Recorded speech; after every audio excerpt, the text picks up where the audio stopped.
संगणक विज्ञाने अपेक्षितानि भाषारचनायाः वैशिष्ट्यानि. संगणक विज्ञानामध्ये अपेक्षित असलेली भाषा रचनेची वैशिष्ट्य म्हणजे संगणकामध्ये आपल्याला काही काव्य किंवा साहित्य असं चालत नाही, तर आपल्याला एक भाषा रचनेची संरचना जी असते ती इथे एक विशिष्ट भाषा रचना अपेक्षित आहे. आणि संगणक विज्ञानामध्ये अपेक्षित असलेली जी भाषा रचना आहे ती कुठली आहे, तर विविधा लोकव्यवहारः, विविध लोकव्यवहार जे आहे उपकरणेन सुसाधयितुं समुपयुक्ता. सगळे जे लोकव्यवहार आहेत ते या उपकरणाने चांगल्या प्रकारे साधण्यासाठी उपयुक्त असणारी जी सॉफ्टवेअर आहे, गणप्रणाली जी आहे, शास्त्रशुद्ध भाषा रचनाम अनुसरती. ती जी गणप्रणाली आहे, ते सॉफ्टवेअर आहे, ते शास्त्रशुद्ध भाषा रचनेचं अनुसरण करतं. शास्त्रशुद्ध भाषेमध्येच कमांड दिल्याशिवाय, कमांड निश्चित केल्याशिवाय ते सॉफ्टवेअर तसं काम करत नाही. याचा अर्थ की विविध लोकव्यवहार जर या उपकरणाने आपल्याला चांगल्या प्रकारे करायचे असतील तर त्यासाठी उपयुक्त असलेलं जे सॉफ्टवेअर असेल ते सॉफ्टवेअर शास्त्रशुद्ध भाषा रचनाम अनुसरती. शास्त्रशुद्ध भाषा रचनेचंच ते अनुसरण करतं. एतादृशानां गणसंकेतानां कृते. आणि अशा प्रकारचे हे जे गणसंकेत म्हणजे प्रोग्राम आहेत. पुन्हा एक प्रोग्राम, कॉम्प्युटर प्रोग्रामला एक शब्द वापरलेला आहे त्यांनी, गणसंकेत. ही जी प्रोग्राम आहे त्याची जी भाषा आहे, भाषा वैज्ञानिकानी लक्षणानी, ती जी भाषा लक्षणं जी सांगितलेली आहेत, भाषा विज्ञानाची जी लक्षणं त्यात सांगितलेली आहेत, तानी ती सगळी वैशिष्ट्य संस्कृत भाषा रचनायाम मूलतः विद्यन्ते. ती सगळी वैशिष्ट्य संस्कृत भाषा रचनेमध्ये तुम्हाला मुळात असलेली दिसतात. इति ज्ञात्वा, हे जाणून, भाषायाः शास्त्रीय वस्तुनिष्ठ चिंतनम, या संस्कृत भाषेचं भाषाशास्त्रीय वस्तुनिष्ठ चिंतन देशविदेशीषु, देश आणि विदेशातील वैज्ञानिकांनी उररीकृत्य स्वीकारलेलं आहे. आणि निम्नलिखितानी वैशिष्ट्यपूर्णानी लक्षणानी सूचितानी, आणि खाली काही वैशिष्ट्यपूर्ण लक्षणं जी आहेत ती त्यांनी सूचित केलेली आहे. पुन्हा बघा की विविध लोकव्यवहार, जे विविध लोकव्यवहार आहेत हे जर कॉम्प्युटरद्वारा सुसाधयितुं, आपल्याला चांगल्या प्रकारे सिद्ध करायचे असतील, चांगल्या प्रकारे साधण्यासाठी उपयुक्त असणारी जी गणप्रणाली आहे, सॉफ्टवेअर आहे, ती शास्त्रशुद्ध भाषेचं नेहमी अनुसरण करते. भाषा शास्त्रशुद्ध लागते. मग एतादृशानां गणसंकेत, असे जे काही कॉम्प्युटर प्रोग्राम्स आहेत त्यांच्यासाठी भाषा वैज्ञानिकानी लक्षणानी अपेक्षितानी, काही भाषेची वैशिष्ट्य, भाषा विज्ञानाची काही वैशिष्ट्य त्या भाषेमध्ये सांगितलेली आहेत. आणि ती सगळी वैशिष्ट्य संस्कृत भाषा रचनायाम, ती सगळी जी वैशिष्ट्ये आहेत ती संस्कृत भाषेच्या रचनेमध्ये मूलतः आहे हे जाणून, या भाषेचं शास्त्रीय वस्तुनिष्ठ चिंतन देशविदेशेषु वैज्ञानिभी, विदेशातील सायंटिस्टनी, वैज्ञानिकांनी उररीकृत्य स्वीकारलेलं आहे. आणि निम्नलिखित, आणि खाली जी काही वैशिष्ट्य त्यांनी यादी एक दिलेली आहे ती वैशिष्ट्यपूर्ण लक्षणं त्यांनी त्यात सांगितलेली आहेत.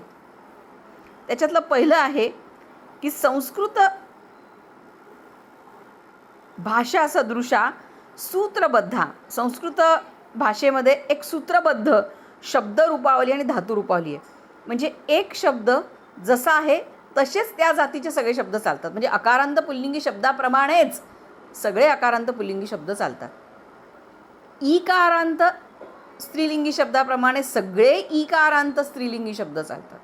धातूसुद्धा एक धातू असेल, पहिल्या गणाचा परस्मैपदाचा, सगळे धातू सारखे चालतात. तर एक संस्कृत भाषेमध्ये अत्यंत सूत्रबद्ध अशी शब्दरूपावली आणि धातुरूपावली आहे. लिपे हे वैज्ञानिकता, लिपी ही अत्यंत वैज्ञानिक आहे. म्हणजे जसं उच्चारण आहे तशीच त्याची लिपी आहे, सायलेंट वगैरे काही नाही आहे त्याच्यामध्ये. व्याकरणसूत्राणां गणितविधी साधर्म्यम, व्याकरणसूत्रासंबंधी गणिताचं साधर्म्य आहे. गणितसूत्रांशी, गणितविधीशी व्याकरणसूत्रांचं काय आहे, साधर्म्य आहे. सामान्य वाक्ये पदक्रमवर्तनेनं, सामान्य वाक्यामध्ये सामान्य जर वाक्य असेल आणि त्याच्यामध्ये जर तुम्ही पदक्रम परिवर्तन केलं तर वाक्यार्थाचं परिवर्तन होत नाही. राम आम्रफलम खादती, खादती राम आम्रफलम, आम्रफलम खादती राम, एकच. क्रमाचा काही संबंध नाही आहे. सामान्य वाक्यामध्ये पद कुठल्याही ह्याच्यात असलं तरी संस्कृतमध्ये काही फरक पडत नाही. वाक्यार्थामध्ये काही अंतर पडत नाही. खंडान्वय दंडान्वय प्रक्रिया, खंडान्वय आणि दंडान्वय विधी हा अत्यंत महत्त्वपूर्ण आहे. म्हणजे खंडान्वय पद्धती जी आहे त्या खंडान्वय दंडान्वय पद्धतीमध्ये प्रधान वाक्य आधी आयडेंटिफाय केलं जातं आणि मग वाक्याच्या माध्यमातून रसानुभूती आणि भावानुभूतीचा विचार केला जातो. त्याला खंडान्वय पद्धत असं म्हणतात. आणि दंडान्वय पद्धत जी असते त्यामध्ये प्रधान वाक्य जे आहे, मुख्य वाक्य, ते आयडेंटिफाय केलं जातं आणि मग त्याच्या आधारे आश्रित वाक्य आणि त्या आधारे व्याकरण विषयक कर्ता, कर्म, क्रियापद याविषयी यांच्या संदर्भात प्रश्न उपस्थित करून अन्वय सांगितला जातो. त्याला दंडान्वय पद्धती असं म्हणतात. आणि खंडान्वय आणि दंडान्वय या दोनही पद्धती संस्कृतमध्ये आहेत. यानंतर 6वं जे आहे ते आहे संख्या पद्धत विषय संख्या या वर्णचिन्हांकन विषय मौलिक्या रचना. संख्या पद्धती आणि संख्या वर्णचिन्ह यांच्याविषयी अत्यंत मौलिक रचना आहेत. सामान्य तर्क विधान, तार्किक विधानं आहेत संस्कृतमध्ये. इतशब्द बोधादी, इतशब्द बोधादी प्रक्रिया विवरण केलेली आहे. इतशब्द, इत ही व्याकरणातली एक कन्सेप्ट आहे. बीजांक रेखा गणित विषये, बीजांक रेखा गणित विषयी संस्कृत अल्गोरिदम सूत्र आहेत. आणि संशोधन कार्ये मार्गदर्शन क्षमता, आणि संशोधन कार्यामध्ये मार्गदर्शनाची क्षमता संस्कृतमध्ये आहे. एतादृशैः लक्षणैः परिपूर्णा, या सगळ्या लक्षणांनी परिपूर्ण असणारी आपली पारंपरिक संस्कृत भाषा ही अत्याधुनिक अशा संगणक विज्ञानामध्ये तिचं महत्त्व आहे. आणि हा भारत गौरव विषय हा खलू, आणि हा भारताचा काय आहे, गौरवाचा विषय आहे.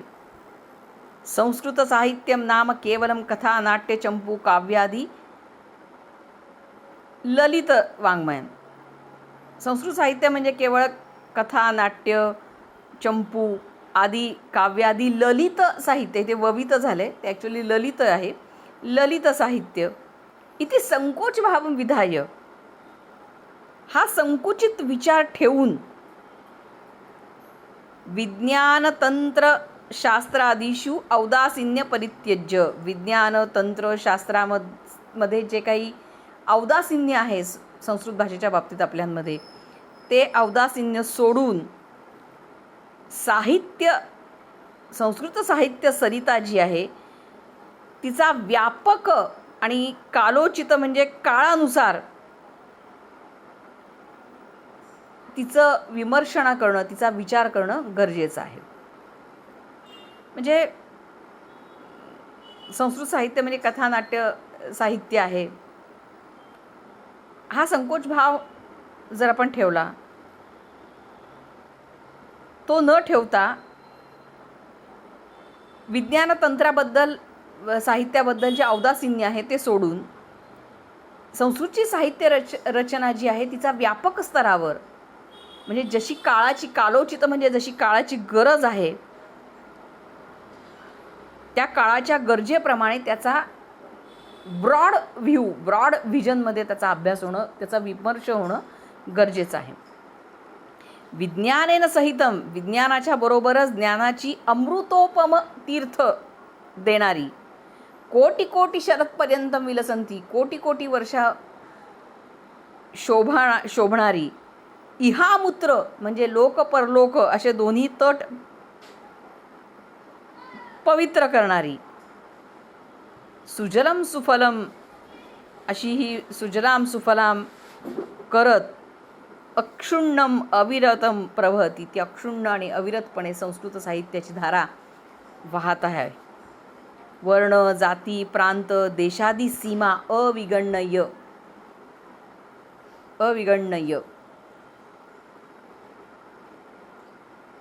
जाती, प्रांत, देश आदी सगळ्या सीमा ती मोजत नाही. न मानता स्वच्छंदम विहरती, ती स्वच्छंदपणे सगळ्या दूर काय करते आहे, विहार करते आहे. अस्याम प्रवाहे समुत्पन्ना, या तिच्या प्रवाहामध्ये वेद, वेदांग, विज्ञान, दर्शन, शास्त्र, पुराण, काव्य, नाट्य, गद्य, पद्य हे काय आहेत, साहित्य तरंग आहेत, साहित्याच्या लाटा आहेत. हे सगळं या प्रकारचं साहित्य म्हणजे तिच्या त्या संस्कृत सरस्वतीच्या, संस्कृत सिंधूमध्ये, संस्कृत नदीमध्ये उठणाऱ्या तरंग म्हणजे लाटा आहेत. ह्या लाटा चराचराणाम, चर आणि अचर सगळ्यांचं जी साहित्य तृष्णा आहे, जी वाङ्मय तृष्णा आहे, ती वाङ्मय तृष्णा ती काय करते, शमवत असते. आणि संगणक विज्ञानाच्या निमित्ताने संस्कृत साहित्य पानेनं, संस्कृत साहित्य च्या दृष्टीने अल्पप्रयास हा जो काही माझा छोटासा प्रयत्न आहे लेखकाचा, अत्तर प्रस्तूयते, तो इथे मी सांगितलेला आहे. या धड्याची टेस्ट आणि या धड्यावरच्या म्हणजे ऑब्जेक्टिव्ह टेस्ट आणि या धड्यावरची लिखाणावरची टेस्ट, ज्याच्यामध्ये अनुवाद आणि प्रश्न आहे अशी टेस्ट, ती आजच्या पाठाच्या बरोबरच सगळ्यांना देण्यात येईल.